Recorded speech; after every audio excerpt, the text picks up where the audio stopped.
Okay, uploaded na ang ating day 16 part 2 na video. Easy $5 win at 1, 2, 3, 4, 5 trades.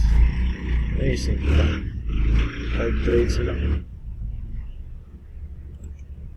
times 50 pesos, 250 agad yun. So NZD USD medyo gumulo siya. So pili tayo ng iba. Close natin ito. It's up, it's up. Galing siya down, up na ulit. Check this one. Malapit sa line. Hintayin natin. So, going back sa chart natin, yung 4 na araw na talo, yung day 6 talo ng $12, day 7 talo ng $11. Pero, nung day 8, nanalo tayo ng $6, yung 10% ng 61, and nanalo tayo ng $11. So, nabawi natin ito. Pangalawa, yung day 11, talo tayo ng $5 and day 12 talo tayo ng $9. Ngayon, yung kahapon, yung day 15 natin, nakuha natin yung $9 na 10% nito, and then yung plus 5 doon is yung $5 na natalo sa atin ng 11th day. So ngayon, dahil nakuha na natin yung 10% nito, which is $10, so 190 na yung amount ng capital natin. Therefore, we will try to win some these two, $9 or $12. Tingnan na lang natin sa flow ng ating pag-trade. Pero syempre, dito muna tayo sa $9. If okay pa, sunod tayo sa $12. So, kung mananalo tayo dito, this will be the biggest win for one day. Okay? So, let's see. Bumababa siya. Ay, gumulo lalo. This one is okay with me. So, hintayin ko lang na tumawid yung yellow na moving average sa pula bago ako mag-trade ng lower. Ayan, pwede na yun. I'll go for lower than that. $1. Why? Galing sa baba, tumaas, nag-sign ng first down, tumaas, nag-sign ng down, tumaas ng konti, nag-down, tataas ulit, pero pababa ulit yan. Yun ang nakikita ko. If not, hindi talo tayo. So we'll be using trust the trend, trust the ladder. Yung ganitong case, ibig sabihin lamang pa rin yung uptrend. Tingnan natin sa 2 minutes.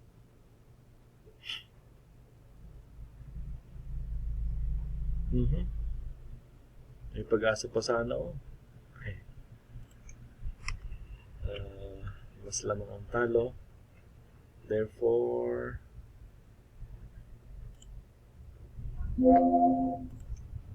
alright. Hintayin natin bumaba ng konti. Or, see this. Uptrend. Ayun.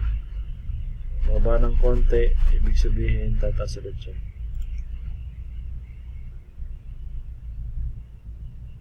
Ayun yung konti, oh. Red, ay blue, green, higher tayo. We trust the trend. We trust the ladder. Magkadikit dapat silang dalawa. Kumbaga, dire-diretso ang cycle.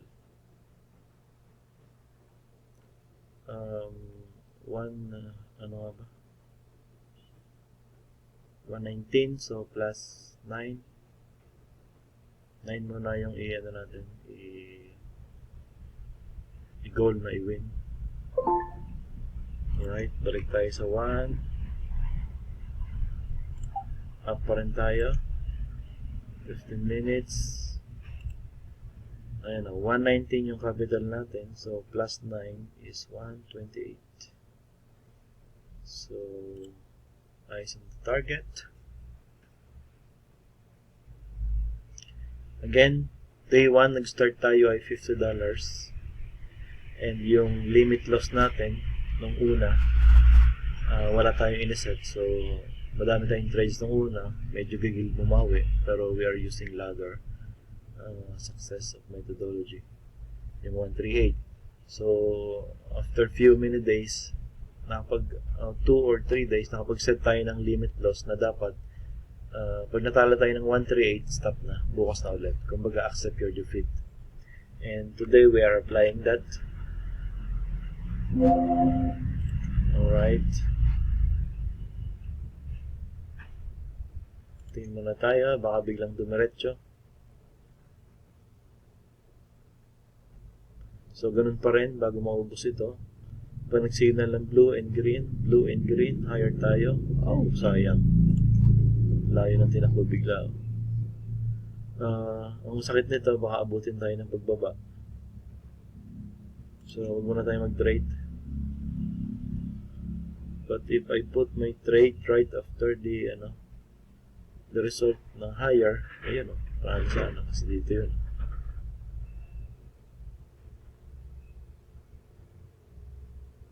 Kung naghabol tayo, andito yung trade natin in 30 seconds.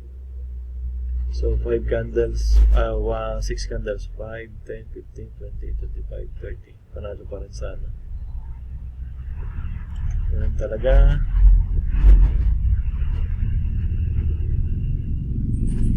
For now, we will wait na bumaba.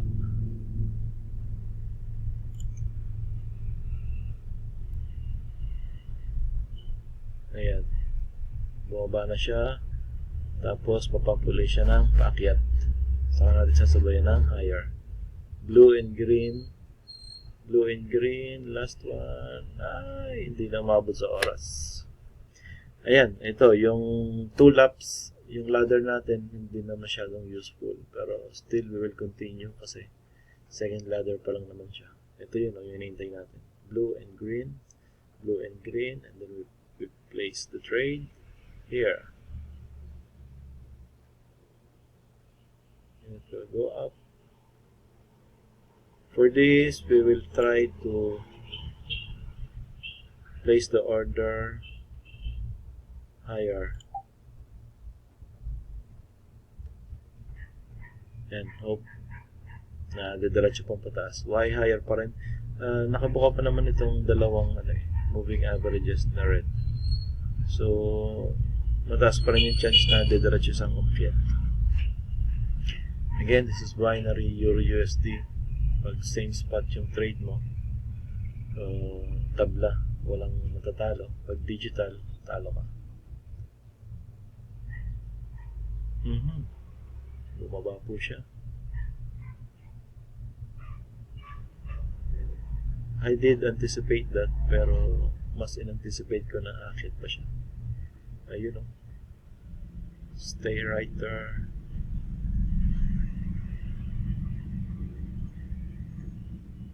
Looking good.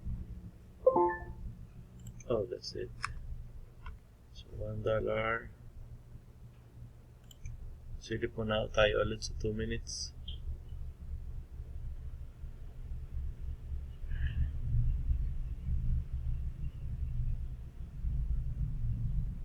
Mataas pa siya, pwede nating sabayan.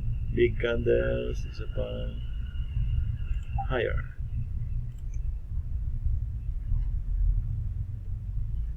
Again, 119 plus 9 is 128.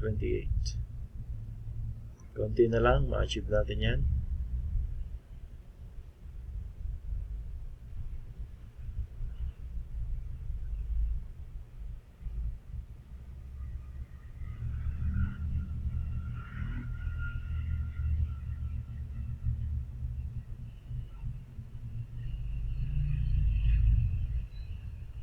Okay. And again, would this still be go up? I said yes, pero hintayin natin bumaba ng konti. So for that, tingin tayo ulit sa 2 minutes. Ayun na pala. Nagpula na siya. Isa pang pula. Okay, it tells me it will go down, so hit tayo ng lower. Why? Bababa lang muna ng konti tapos tataas ulit.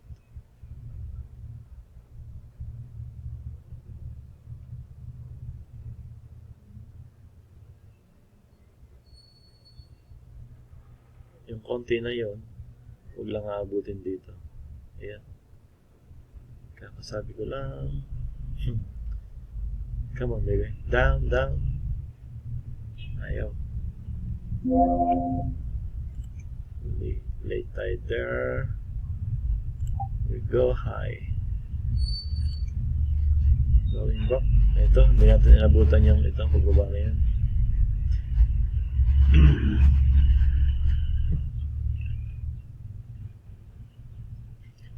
So, mas effective pa rin talaga if we are trusting the trend kesa we place order on the reversal na hindi naman nagko-cross yung yellow line sa dalawang red na moving average.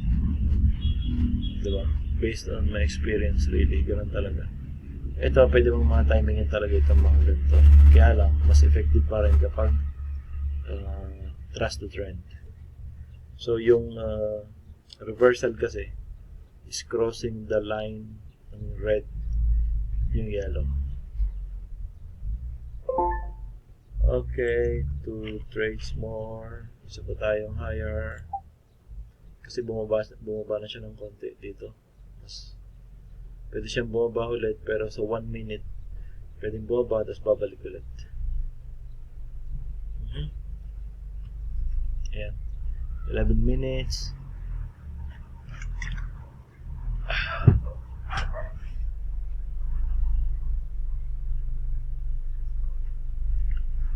Yun, ito yung na-expect ko kanina nung nag-trade ako previously. Na ganito yung mangyayari. Bababa muna, and then, saka ulit siya akin.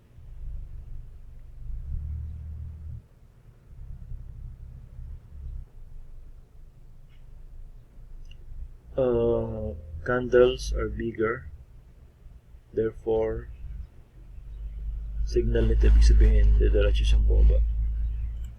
2 minutes tayo, then we hit lower.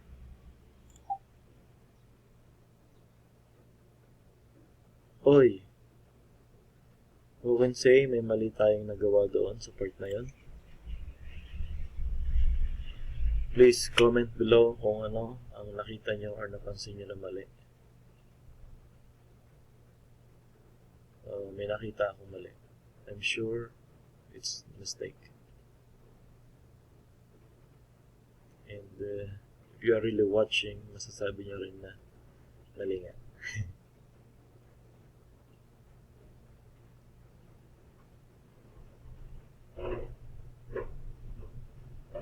10 seconds to go. Start na yan ng reversal kumbaga. Hold it, hold it. Alright. So, down ulit tayo.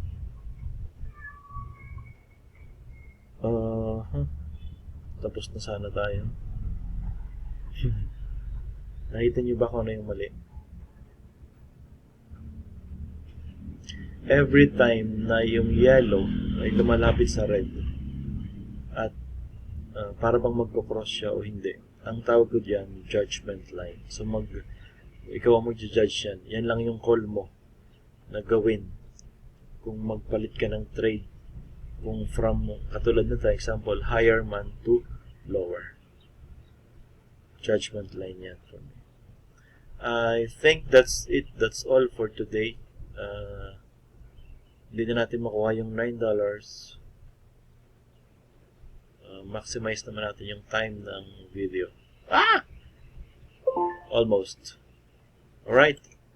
Thank you guys. Sana makita nyo yung mali na nagawa ko dito. That's all for today. This is day 16, part 3, winning back the losses. Thank you so much, and God bless you all. Happy trading, happy winning. See you again tomorrow or later maybe.